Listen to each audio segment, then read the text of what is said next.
Sa ating pag-alala sa mga mahal natin sa buhay, nare-remind tayo na hindi tayo nakakalimot sa kanila, na may puwang sila sa ating puso at isipan kahit na sila ay lumisan na sa mundong ito. Sa araw na ito, inaalala natin ang ating mga mahal sa buhay na pumanaw na sa mundong ito. Napakaganda po na kahit na sa isang taon man lang ay nakakaalala tayo sa mga taong ito na minsan ay nakasama natin bilang pagpapamalas na tayo po ay hindi nakakalimot na mayroon pa rin silang puwang sa ating puso at sa ating buhay.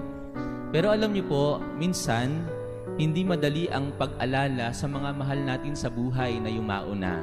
Bakit? Sapagkat sa ating pag-alala sa kanila ay manunumbalik, mananariwa